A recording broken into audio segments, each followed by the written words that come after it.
ये है Woodland and को वेब सीरीज एपिसोड नंबर 4। शुरुआत होती है जहाँ पर हम लॉकवुड और जॉर्ज को एक साथ देखते हैं और ये दोनों मिलकर लूसी को बेसमेंट से लेकर उसके रूम में आए हैं। और इसके बाद जब लूसी होश में आती है तो वो दोनों उसे बताते हैं कि वो उसको बेहोशी की हालत में बेसमेंट से लेकर आए थे। मगर लूसी को इस बारे में कुछ भी याद नहीं होता है कि उसके साथ बेसमेंट में क्या हुआ था जिस कारण से वो बेहोश हो गई। मगर इसी के तुरंत बाद उनके घर के बाहर दो लोग आ जाते हैं और इनसे इस औरत का नाम पामिला होता है और इन दोनों की एक कंपनी जिसका काम है कि वो कब्रिस्तानों की सफाई करने का काम करती है। और इस समय इनको ऐसा ही एक काम मिला है जिसमें इन लोगों को एक कब्रिस्तान साफ करना है। मगर इन लोगों के साथ एक प्रॉब्लम हो रही है जिसमें उस कब्रिस्तान में मौजूद एक कब्र जो कि अननोन कब्र है। इसका मतलब उस कब्र पर किसी का नाम भी नहीं लिखा है। उस कब्र के अंदर शायद टाइप 3 भूत है जो उन लोगों को काम करने में काफी ज्यादा प्रॉब्लम क्रिएट कर रहा है और इनके वर्कर्स को काम करने से रोक रहा है। और इसी कारण से इनकी कंपनी के सभी वर्कर्स ने वहाँ काम जब तक करने से मना कर दिया जब तक ये लोग उस कब्र में मौजूद भूत को कंट्रोल नहीं करवा देते। तो पामिला उन लोगों को ये काम करने के लिए ऑफर करती है ताकि वो लोग वहाँ की आत्मा को कंट्रोल कर सके, जिसके बाद वो लोग अपना काम वहाँ अच्छी तरह से कर पाए। लेकिन लॉकवुड को ये काम पसंद नहीं है क्योंकि ये एक अजीब काम है। मगर लूसी के समझाने पर वो इस काम के लिए हाँ कर देता है क्योंकि इस समय इन लोगों को काम की जरूरत है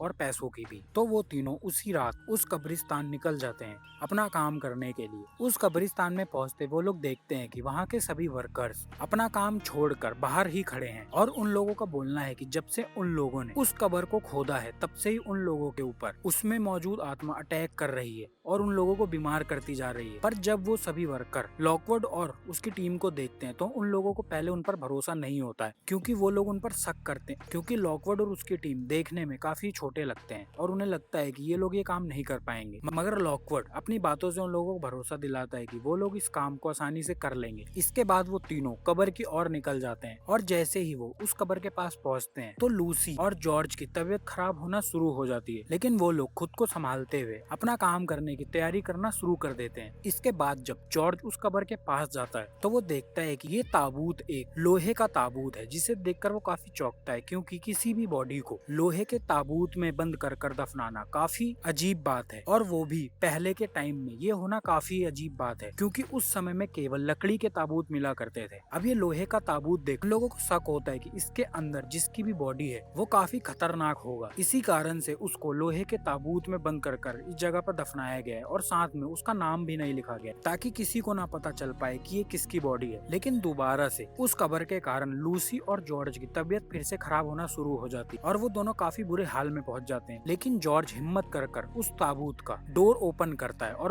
डोर ओपन करते वो देख कि अंदर पड़ी बॉडी के हाथ में एक मिरर है और जैसे ही वो उस मिरर के अंदर देखता है तो वो हिप्नोटाइज होना शुरू हो जाता है जैसे उस मिरर ने उसको अपने अंदर लॉक कर लिया है। लेकिन लॉकवुड अपनी तेजी दिखाते हुए उस बॉडी के ऊपर सिल्वर डाल देता है जिस कारण वो बॉडी कंट्रोल में आ जाती है और जॉर्ज भी होश में आ जाता है। उनके बॉडी कंट्रोल में करते ही सभी वर्कर वापस अंदर आ जाते हैं क्योंकि अब वो लोग काम कर सकते हैं। तो लॉकवुड अपनी पेमेंट के लिए बाकी की फॉर्मेलिटीज पूरी करना शुरू कर देता है और दूसरी तरफ लूसी जब उस कब्रिस्तान में घूम रही होती है तो उसकी नजर एक पत्थर की बनी खोपड़ी पर जाती है जिसे देखकर उसे याद आ जाता है कि पिछली रात बेहोश होने से पहले उसने उस टाइप 3 खोपड़ी से बात करी थी जो उन लोगों के घर पर है। और यहाँ जॉर्ज से मिलने पामिला दोबारा से आती है और उसके कहने पर जॉर्ज पामिला को उस कब्र के पास ले जाकर उसकी डिटेल के बारे में बताने लग जाता है। मगर इसी बीच जॉर्ज से गलती हो जाती है और गलती से ही उससे उस बॉडी के ऊपर से सिल्वर हट जाता है। अब ऐसा होते ही अचानक से उस बॉडी से वो आत्मा बाहर आ जाती है और उन पर अटैक करना शुरू कर देती है। मगर दूसरी ओर से लूसी ये देखकर अपनी तलवार से उस पर अटैक कर देती है और ये मौका देखकर जॉर्ज जल्दी से सिल्वर दोबारा से उस बॉडी पर रख देता है जिससे वो फिर से कंट्रोल में आ जाता है। अब काम पूरा होने के बाद वो तीनों दोबारा से घर वापस आ जाते हैं जिसके बाद लूसी तुरंत बेसमेंट में जाकर उस खोपड़ी को देखती है और उससे बात करने की कोशिश और इस बार वो खोपड़ी उससे बात करना शुरू कर देता है और साथ में वो खोपड़ी उसे बताता है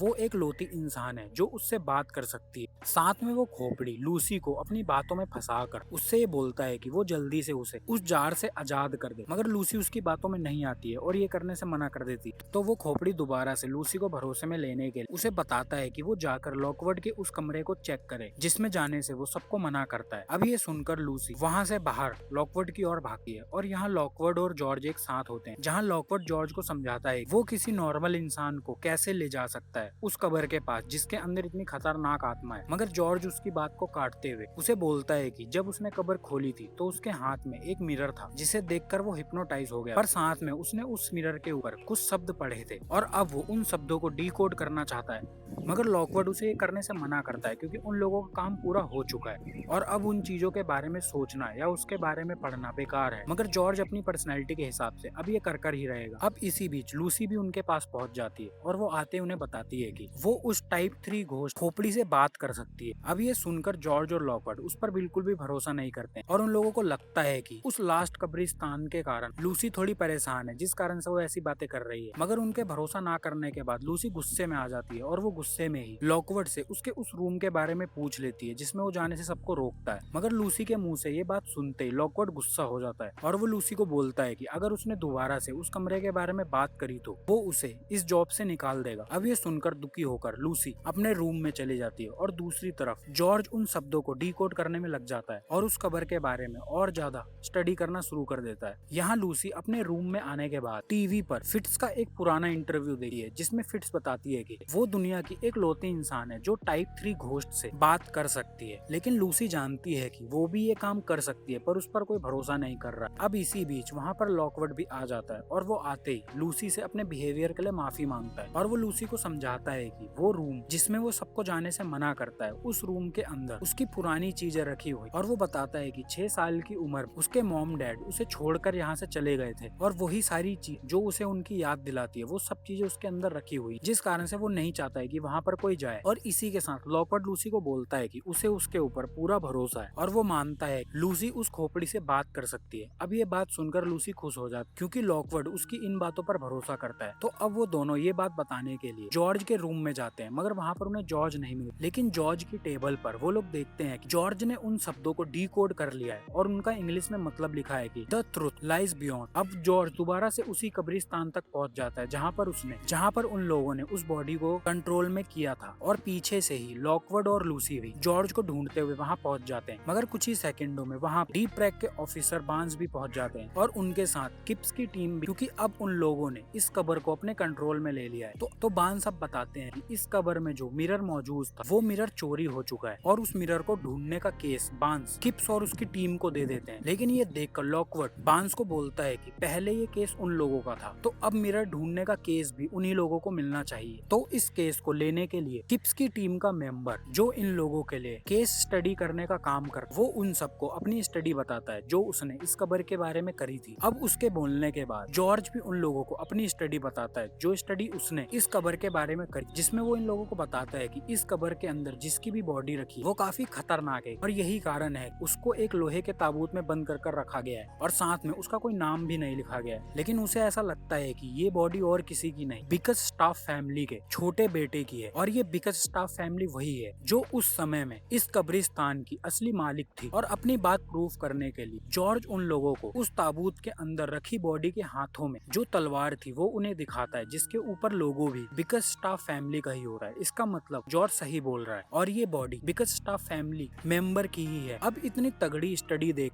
उसकी टीम काफी ज्यादा शर्मिंदा होती है क्योंकि जॉर्ज ने अकेले ही कुछ टाइम में कितनी ज्यादा स्टडी कर ली है और इसके बारे में कितना कुछ पता कर लिया है। और साथ में ऑफिसर बांस भी इस बात से काफी इम्प्रेस होते हैं और वो डिसाइड करते हैं कि अब वो मिरर ढूंढने का केस इन दोनों टीमों को दे देंगे। मतलब जो भी टीम पहले उस मिरर को ढूंढ कर लाकर इनके हाथों सौंपेगी वो विनर बन जाएगी। अब ऑफिसर के इस फैसले से वो दोनों खुश तो नहीं होते हैं, मगर वो दोनों ही हाँ कर देते हैं। लेकिन वहाँ से बाहर आते ही किप्स लॉकवर्ड को चैलेंज कर देता है, जिसमें उसे बोलता है कि जो भी टीम उस मिरर को पहले ढूंढ कर लाएगी वो विनर होगी, मगर साथ में जो टीम लूजर होगी उस टीम को इस काम को जी भर के लिए छोड़ना होगा। मतलब जो भी हारेगा वो इस काम को जिंदगी भर के लिए छोड़ देगा। अब लॉकवर्ड अपने एटीट्यूड के हिसाब से किप्स के इस चैलेंज को एक्सेप्ट कर लेता है कि जो भी हारेगा वो गोस्ट हंटिंग के काम को जिंदगी भर के लिए छोड़ देगा। अब इस चैलेंज से लूसी और जॉर्ज थोड़े से शॉक हो जाते हैं और ये एपिसोड नंबर 4 यहीं पर खत्म हो जाए। अगर आपको एपिसोड नंबर 4 अच्छा लगा तो आप इसके बाद का वीडियो जो एपिसोड नंबर 5 है वो भी देखें और साथ में आप चैनल को सब्सक्राइब कर लें। धन्यवाद।